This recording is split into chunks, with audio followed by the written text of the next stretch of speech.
Bismillahirrahmanirrahim. Assalamualaikum warahmatullahi wabarakatuh.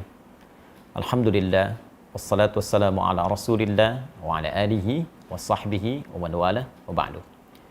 Saudara-saudariku, saya Andi Hidayat ingin menyapa dan mendoakan Anda semua, kita semoga senantiasa disehatkan oleh Allah Subhanahu wa taala, diberikan kemudahan dalam beraktivitas dan diberkahi dalam setiap aktivitas kita. Hari-hari ini telah masuk banyak pertanyaan, pesan kepada kami terkait dengan pelaksanaan ibadah dalam kondisi tersebarnya wabah, khususnya terkait dengan COVID-19 atau virus corona. Saya melalui ini ingin menegaskan, khususnya bagi umat Islam, bahwa dalam kehidupan berbangsa, bernegara, dan konteks ibadah berjamaah, kita memiliki wakil di Majelis Ulama Indonesia untuk memberikan pandangan dan solusi bagi persoalan keumatan, sehingga tidak setiap orang bisa memberikan fatwa pada situasi-situasi yang dibutuhkan wakil umat untuk memberikan pandangan. Dan dalam hal ini, di tangan saya saat ini telah ada keputusan fatwa dari Majelis Ulama Indonesia, setidaknya ada 10 lembar di sini. Yang penting saya ingin sampaikan mesti dibaca dengan detail, teliti, dan dipahami oleh umat sehingga pelaksanaannya bisa sempurna seperti yang disampaikan. Karena kami menduga ada sebagian informasi ini yang sampai, sebagian tidak sampai, sehingga menyebabkan kegelisahan, kepanikan, ketidaktahuan, bahkan ketidaksempurnaan dalam menunaikan ibadah yang dimaksudkan. Saya mohon izin untuk bisa berkontribusi menyampaikan fatwa ini sehingga bisa lebih meluas dengan baik, dipahami oleh masyarakat, dan bisa kita amalkan sesuai dengan ketentuan syariat agama kita. Fatwa Majelis Ulama Indonesia nomor 14 tahun 2020 tentang penyelenggaraan ibadah dalam situasi terjadi wabah COVID-19. Ya, bismillahirrahmanirrahim.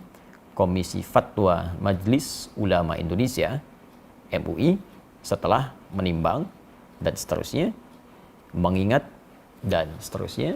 Jadi di sini ada adab atau kaidah-kaidah fatwa yang memang mesti disusun demikian, dan ini sudah standar dari mulai pertimbangan kasusnya seperti apa, mengingat ini terkait dengan dasar hukumnya, baik firman Allah ataupun hadis-hadis Nabi Sallallahu Alaihi Wasallam. Jadi nanti Anda bisa lihat dasar dalil argumentasinya, karena seorang alim, apalagi kumpulan semuanya menjadi ulama, tentu tidak akan berfatwa sembarangan kecuali mengacu pada dasar hukum. Ini disebutkan di sini dari halaman pertama, dalil-dalilnya, ya, hadis-hadisnya, bahkan ada terjemahannya. Kita bisa akses dan bisa baca bersama sampai disebutkan ke 5 sampai 6 halaman pertama. Ya, 5 halaman masih dalil. Ini fase mengingat sampai di halaman ke-6 memperhatikan. Nah, jadi ada dalil sampai 6 halaman Al-Quran, hadis, kemudian kaidah-kaidah fikih, usul fikih. Nah, jadi tidak boleh sembarangan orang ngasih fatwa, kalau tak tahu kaidah jangan memberikan fatwa. Jadi Al-Quran sumber hukum, hadis sumber hukum. Bagaimana sumber itu menjadi produk hukum, ada kaidah.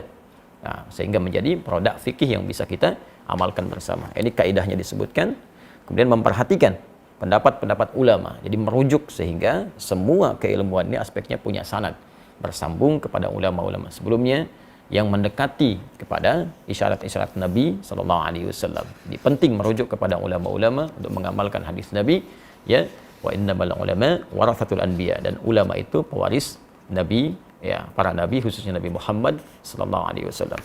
Jadi setelah kemudian memperhatikan pendapat para ulama sebelumnya, kasus-kasus yang terjadi sebelumnya, karena penanganan wabah kekinian itu tidak akan pernah terlepas dari situasi wabah di masa lalu yang pernah terjadi, dan bagaimana penanganan fikihnya, dari situ kemudian dirujuk sampai keluarlah di halaman ke-8 tentang fatwa hukumnya, menetapkan. Saya mohon izin untuk masuk ke dalam langsung fatwanya dan langsung membacakan sehingga kita mengetahui dengan baik. Memutuskan menetapkan fatwa tentang penyelenggaraan ibadah dalam situasi terjadi wabah COVID-19. Ini penting dibaca secara keseluruhan. Pertama, ketentuan umum. Ya, dalam fatwa ini yang dimaksud dengan COVID-19 adalah coronavirus disease, ya, penyakit menular yang disebabkan oleh coronavirus yang ditemukan pada tahun 2019. Jadi fatwa ini terkait dengan wabah virus corona atau COVID-19. Kedua, ketentuan hukum. Jadi tadi ketentuan umumnya untuk memberikan batasan bahwa fatwa ini dikeluarkan hanya terkait dengan masalah ini saja. Bagaimana ketentuan hukumnya? Tolong perhatikan dengan baik. Di sini ada 9 poin. Ingat betul. Jadi bukan 1-2 yang Anda cuplik lantas Anda sampaikan atau sebarkan atau di broadcast atau memberikan dasar kepada MUI, tapi sebagian saja yang dicuplik. Itu pun penting dipertimbangkan kembali. Saya bacakan satu-satu. 1. Setiap orang wajib melakukan ikhtiar, menjaga kesehatan, dan menjauhi setiap hal yang dapat menyebabkan terpapar penyakit, karena hal itu merupakan bagian dari menjaga tujuan pokok beragama, atau ad-darurat al-khams. Ya, ad-daruriyah al-khams. Ini bagian pertama, jadi meminta kita semua berikhtiar, jaga kesehatan kita, jaga baik-baik kondisi kita. Kalau kita mengambil kepada bagian-bagian sebelum yang disampaikan, jelas sekali ada anjuran langsung dari Nabi, kalau sudah tahu wilayah yang terjangkit jangan masuk ke situ, dari wilayah itu jangan keluar. Ya, ini bagian dari menjaga kehidupan kita, dan nanti turunannya kita akan lihat seperti apa proses yang dimaksudkan. Ad-daruriyatul khams, jadi ada 5 aspek tujuan pokok syariat ya, yang harus kita jaga. Yang pokok pertama adalah hifdzun nafsi, menjaga jiwa. Jadi jangan sampai kita mencari harta, mencari kehidupan, ya, mencari segala hal yang menyenangkan, tapi lupa bahwa ada yang membahayakan dalam kehidupan kita.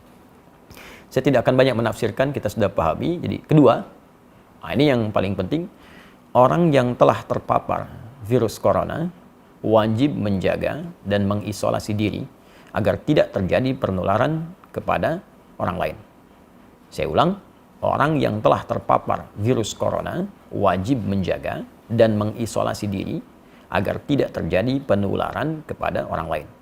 Baginya, salat Jumat dapat diganti dengan salat zuhur, karena salat Jumat merupakan ibadah wajib yang melibatkan banyak orang, sehingga berpeluang terjadinya penularan virus secara massal. Baginya, haram melakukan aktivitas ibadah sunnah yang membuka peluang terjadinya penularan, seperti jamaah salat 5 waktu atau rawatib, salat tarawih, dan id di masjid atau tempat umum lainnya, serta menghadiri pengajian umum dan tabligh akbar. Jelas poin yang kedua. Jadi kalau memang sudah ada diketahui positif atau bahkan kemungkinan kuat suspek yang diduga sangat kuat terkait dengan corona, maka ini jelas ya, fatwanya sangat jelas, jangan melibatkan diri dalam proses pelaksanaan ibadah berjamaah, baik Jumat, salat fardu ditunaikan berjamaah di masjid, atau salat-salat sunnah yang ditunaikan dengan sifat berjamaah terbuka. Fatwa ini sangat jelas, mudah dipahami, landasan hukumnya kuat. Bahkan kalau boleh kita memberikan bandingan yang sangat ringan, dalam situasi badai saja, ada hujan lebat, dingin, ya, itu bahkan muadzin mengumandangkan azan dengan satu kalimat membolehkan masyarakat untuk sholat di rumah karena khawatir terkena badai ketika akan ke masjid. Maka bagaimana dengan kondisi orang tertular virus dan bisa menularkan pada orang lain? Atau bahkan dalam konteks lain, ya, orang yang safar saja, perjalanan jauh, dengan keadaan safarnya dia bisa mengganti Jumat dengan zuhur karena kesulitan menunaikannya. Maka bagaimana dengan orang terkena virus yang membahayakan pada dirinya dan bahkan membahayakan orang lain di sekitarnya? Ini sangat mudah dipahami dan tidak perlu banyak ditafsirkan. Jadi kalau memang dampaknya pada wilayah yang sudah terjangkiti, kemudian orangnya diketahui banyak di situ terkena virus juga, maka hukum menunaikan ibadahnya itu bisa diganti dari yang aspek berjamaah di masjid, bahkan Jumat menjadi berjamaah di rumah, atau mungkin Jumat diganti dengan zuhur sesuai dengan fatwa yang disampaikan. Tapi fatwanya belum selesai sampai di sini.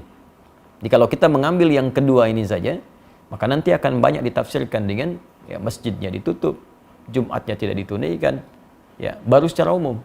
Sedangkan kondisi belum selesai disampaikan. Ya, fatwa nomor 3, orang yang sehat dan yang belum diketahui atau diyakini tidak terpapar COVID-19 harus memperhatikan hal-hal sebagai berikut. A.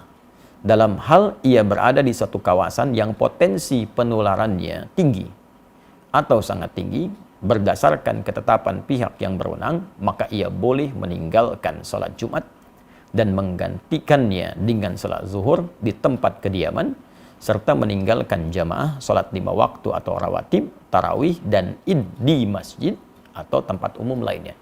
Jadi kalau poin 2 tadi khusus bagi yang terkena, maka yang poin ketiga A itu menunjuk kepada kita yang tidak terkena, tapi kita tinggal di wilayah yang diduga banyak terjangkit dan menyebar virus corona. Sehingga menjadikan kita khawatir kalau keluar itu bisa terdampak, terkena, dan bahkan berpotensi menularkan pada yang lain. Dan ini pun sangat dipahami. Jadi kalau Anda tinggal di wilayah-wilayah tertentu yang memang informasi dari pemerintah setempat menyampaikan ini sudah darurat, sudah bahaya, diketahui kemudian tersebar, maka hukum fatwa ini berlaku. Ya, dan jangan dipaksakan. Sholat di rumah, ya itu biasa saja. Jadi kalau kita tidak sholat di masjid, itu biasa. Ya, dalam kondisi seperti poin nomor 3A ini. Yang tidak boleh itu tidak sholat. Itu poin pentingnya. Jadi kalau memang di tempat kita ditemukan situasi, diketahui banyak terjangkit, jangan paksakan situasi datang ke masjid. Ya, bahkan boleh Jumatnya gugur dan diganti dengan zuhur. Dan pahalanya sama dengan ketika kita menunaikan di masjid.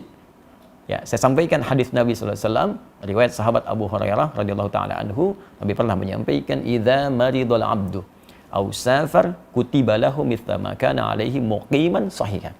Kalau ada seorang yang sakit atau bahkan sedang perjalanan jauh, dia tidak bisa menunaikan ibadah rutin seperti biasanya, maka apa yang dia tunaikan pada saat itu dihukumi sama pahalanya dengan kebiasaan dia semula.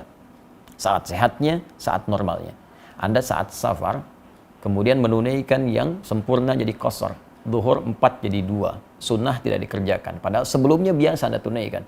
Maka kalaupun Anda kerjakan qasar, sunnah tidak dilakukan, tetap pahala dituliskan sempurna seperti kebiasaan Anda. Anda yang rajin ke masjid, kita yang biasa Jumatan, karena kondisi ini tidak memungkinkan ke masjid dan tidak kita tunaikan berjamaah di masjid, kita tunaikan di rumah untuk menjaga diri pada aspek yang sangat penting, maka pahalanya pun sama dengan Anda mendatangi tempat ibadah itu. Tapi kalau Anda memaksakan diri sampai tertular atau menularkan pada orang lain, maka bukan hanya berpeluang keliru, tapi berpeluang juga dosa di dalamnya. Fatwanya belum selesai. Pada poin B, dalam hal ia berada di suatu kawasan yang potensi penularannya rendah. Tolong disimak baik-baik. Dalam hal ia berada di suatu kawasan yang potensi penularannya rendah, berdasarkan ketetapan pihak yang berwenang, maka ia tetap wajib menjalankan kewajiban ibadah sebagaimana biasa dan wajib menjaga diri agar tidak terpapar COVID-19 seperti tidak kontak fisik langsung, bersalaman, berpelukan, cium tangan, kemudian membawa sejadah sendiri dan sering membasuh tangan dengan sabun. Nah, ini penting dibacakan bagian kedua ini supaya kita mengetahui ya, bahwa fatwanya belum selesai. Jadi kalau di wilayah kita berdasar keterangan dari aparatur setempat, ya pemerintahan setempat menyampaikan di wilayah ini baik, di wilayah ini diduga kuat belum tersebar atau kecil kemungkinannya, maka kita berjamaah seperti biasa. Jadi tidak harus menutup tempat ibadah. Jumat berlangsung, ya ibadah 5 waktu berlangsung, dan kehati-hatian tadi kita lakukan. Ya, kita hindari kontak fisik secara langsung, bersalaman, atau kemudian tadi membawa sejadah sendiri, menggunakan hand sanitizer, ya. Nah, itu kita lakukan. Tapi jangan latah kemudian masjid ditutup, Jumat tidak ada, sehingga seakan-akan sunyi dari ibadah. Nah, hanya mungkin di fatwa ini juga, ini kami mengusulkan. Ya, kami mengusulkan kepada pemerintah di daerah-daerah setempat dengan berkoordinasi dengan pusat, ini mungkin menyampaikan kepada masyarakat transparansi data yang terbuka. Sehingga tidak terjadi kepanikan di masyarakat dan mengetahui tempat ini ada suspek, tempat ini aman. Sehingga dengan itu masyarakat mudah untuk bisa menentukan sikap sehingga tidak hadir kepanikan. Nah, saya tidak tahu nih tempat saya aman atau tidak. Nah, karena itu kita aktif untuk bisa bertanya apakah di tempat kita situasinya seperti apa, amankah atau kurangkah atau berbahayakah. Ya, ini ada sebagian tempat yang sudah cukup bagus mengupdate kepada kita ya, situasi perkembangan coronanya, ya saya ambil dan ini menjadi patokan bagi kita untuk bisa mempraktekkan fatwa Majelis MUI ini, Majelis Ulama Indonesia ini. ya untuk bisa mempraktikkan fatwa Majelis Ulama Indonesia ini. Ya, daerah mana yang berlaku poin 3A, daerah mana berlaku poin 3B. Sambil contoh misalnya ini kita bisa akses bersama tentang penyebaran corona di Jakarta. Ya, ini sudah di-upload jadi informasi terbuka bagi publik. Jadi ada di corona.jakarta.go.id. Ini disebutkan peta sebaran kasus positif COVID-19 DKI Jakarta. Ya.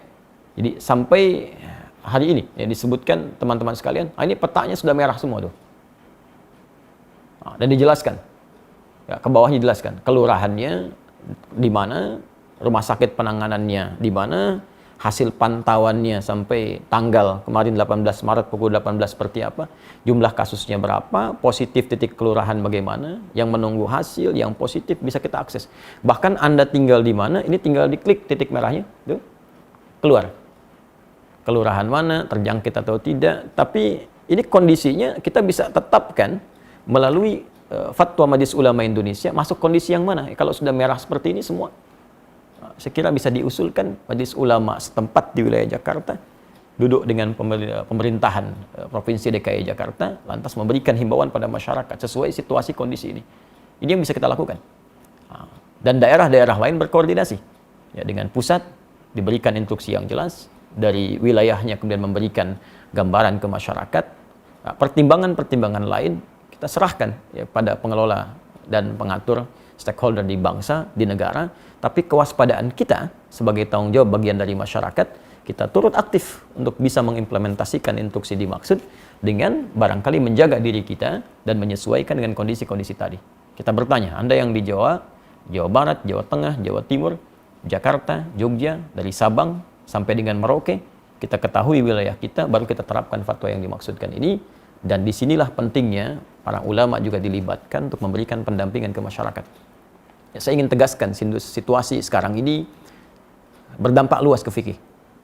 Ya, sekarang yang tingkat meninggal tadi disebutkan di Jakarta sudah 15.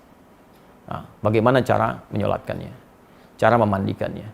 Bahkan ada beberapa kasus di masyarakat yang masuk rumah sakit, kemudian juga sudah tidak tertampung.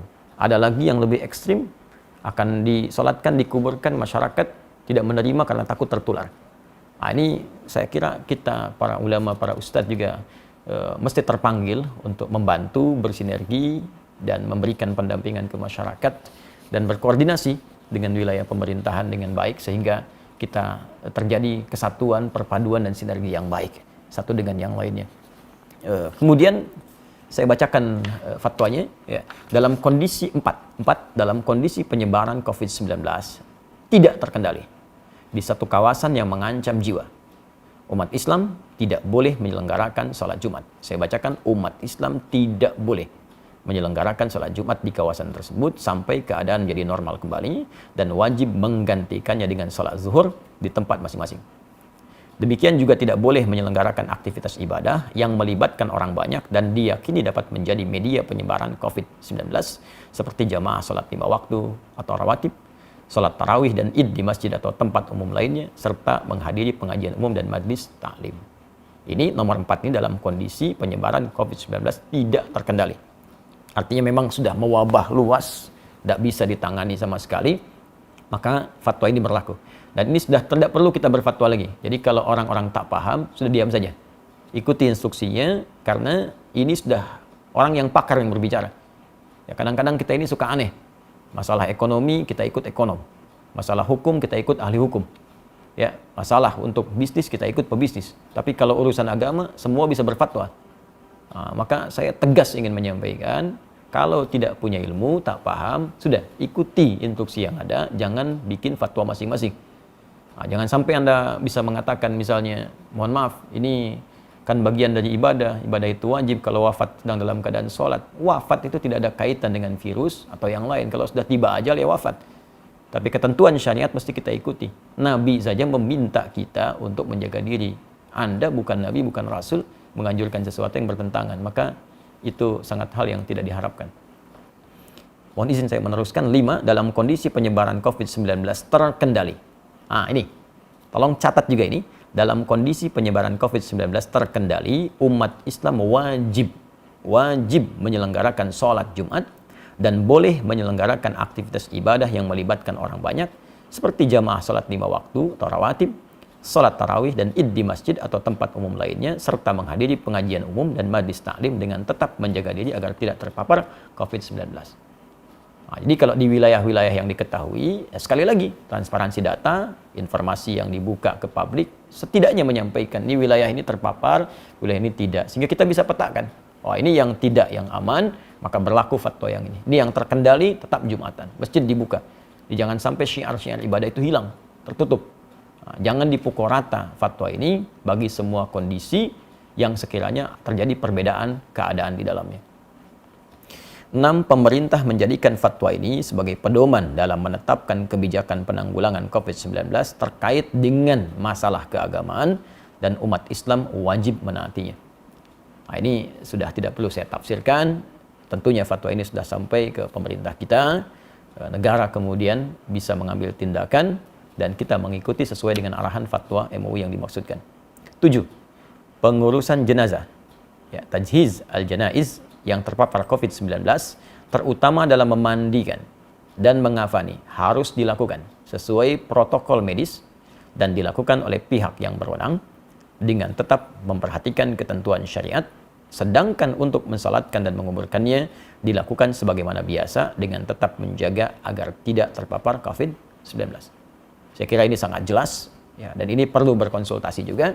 Ada ulamanya, ada bagian medisnya, dan dijelaskan bagaimana saat menyolatkan tidak tertular, saat memandikan tidak tertular, sehingga dengan itu tidak terjadi kepanikan. Dan saat seorang pun dengan izin Allah sesuai ajal meninggal misalnya karena terpapar virus ini, dan kita doakan semoga Allah menerima segala amal baik, menjadikan rahmat, ya, menjadikan syahid sesuai janji Nabi Sallallahu Alaihi Wasallam.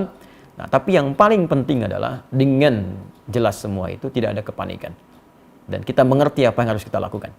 Ya. 8. Tindakan yang menimbulkan kepanikan dan atau menyebabkan kerugian publik seperti memborong dan atau menimbun bahan kebutuhan pokok serta masker dan menyebarkan informasi hoax terkait COVID-19 hukumnya haram. Hukumnya haram, termasuk Anda pun yang menyebarkan informasi fatwa yang sembarangan, ya, yang bahkan tidak terkait dengan kondisi yang dihadapi, itu bisa salah juga. Ya, seharusnya bisa ke masjid, tidak bisa ke masjid. Atau seharusnya tidak harus ke masjid, malah ke masjid. Maka dilihat dengan baik-baik. Dan saya pada poin yang ke-8 ini ingin mengajak seluruh lapisan masyarakat Indonesia, tanpa kecuali, terlepas dari sekat-sekat keyakinan dan yang lainnya, mari kita bersinergi untuk mengatasi wabah virus COVID-19 ini. Ya, Anda yang diberikan keluasan oleh Allah Subhanahu wa Ta'ala dari segi harta, atau bahkan bisnis Anda terkait erat dengan kebutuhan masyarakat saat ini buktikan. Waktunya Anda untuk membuktikan diri, berbakti kepada negeri, bangsa, berkhidmat, niatkan sebagai ibadah, tampil Anda. Buat masker yang banyak, sebarkan di masyarakat, CSR Anda gunakan untuk berkhidmat secara sosial, atau bikin harga yang murah. Nah, jangan mencari keuntungan dari situasi yang sulit. Ya, karena untuk apa Anda mendapatkan harta kekayaan yang tinggi di atas penderitaan orang lain? Ya. Kemudian juga yang usaha di bidang disinfektasi, disinfektan, silahkan buat dengan harga pokoknya, sebarkan. Kalau perlu kita bikin bilik-bilik kemudian di sosial di masyarakat sehingga orang bisa diberikan disinfektan, ya, dengan cukup baik, menemukan hand sanitizer di berbagai tempat sehingga kita bisa tekan sesuai dengan kemampuan kita. Apa yang bisa kita kerjakan, passion yang kita dapati, kita bersinergi. Dan ini bukan saatnya untuk kita saling mencari peluang, ya, mencela, menjatuhkan. Ya, negeri kita perlu persatuan untuk mengatasi wabah ini. Kalau kita memang ingin terbebas, ya, kecuali kalau orang-orang punya kepentingan-kepentingan lain, ya, tentunya Allah akan memberikan jalan keluar kepada kita dengan cara yang paling baik. Terakhir, 9.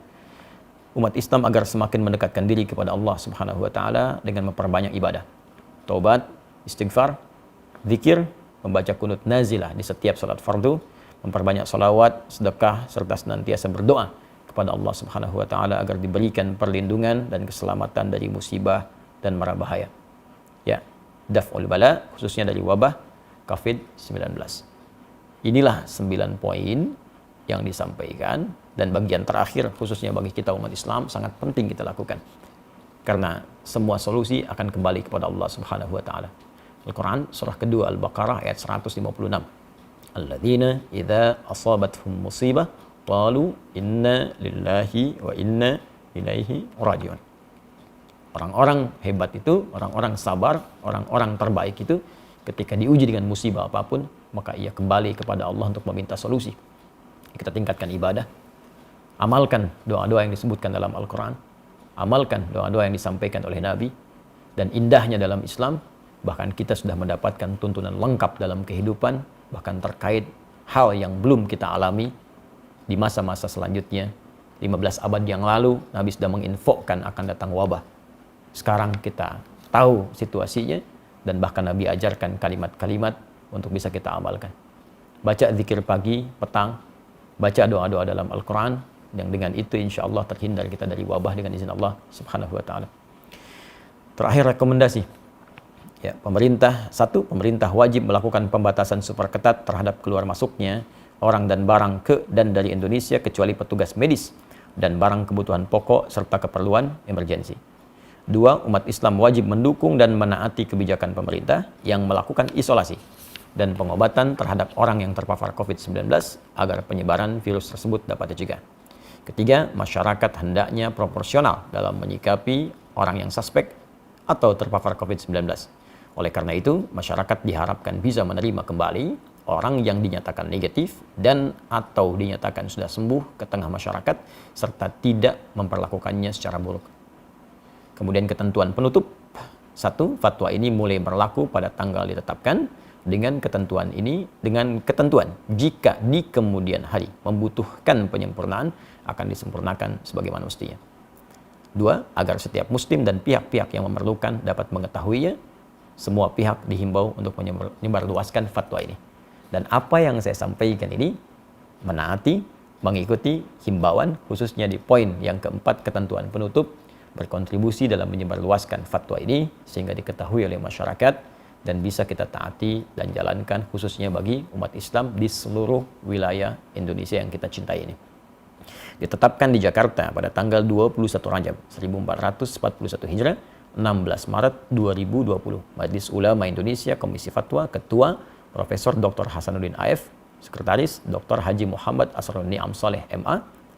Mengetahui Dewan Pimpinan Majelis Ulama Indonesia, Wakil Ketua Umum ditandatangani Kiai Haji Muhyiddin Junaidi MA, Sekretaris Jenderal Dr. Haji Anwar Abbas MM AG. Dan insya Allah kami mengetahui semua orang-orang ini yang menandatangan seluruhnya kafabel, ulama-ulama yang insya Allah dibimbing oleh Allah Subhanahu wa ta'ala dalam kebaikan.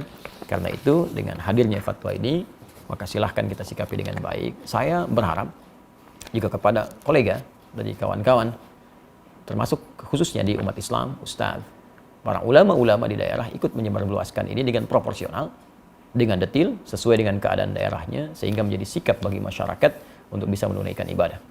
Dan saya juga menghimbau kepada pemuka-pemuka di agama lain, saudara-saudariku sebangsa dan setanah air, ya, agar sama-sama kita bersinergi menyampaikan kepada umatnya, menyampaikan kepada masyarakat juga dalam bawah binaan dan bimbingannya, agar senantiasa bisa menjaga diri, kesehatan sesuai dengan instruksi yang kita dapati dan bisa menyatukan kita dalam suasana kebangsaan yang utuh, baik, dan semoga Allah membebaskan kita dari wabah COVID-19 ini dan memberikan hikmah-hikmah terbaik kepada kita. Dalam situasi yang sulit akan tampil orang-orang yang hebat, orang-orang yang jelas cintanya kepada bangsa, kepada negara dengan memberikan kontribusi-kontribusi yang positif. Tapi di saat ini pun akan tampak orang-orang yang memang tak peduli, orang-orang yang hanya menumpang kehidupan yang mungkin tidak kita saksikan dalam kehidupan kita. Tapi di atas semua ini, persatuan lebih penting dengan menghindari segala hal yang bisa merusak tatanan kebangsaan kita. Adi Hidayat untuk semuanya. Assalamualaikum warahmatullahi wabarakatuh.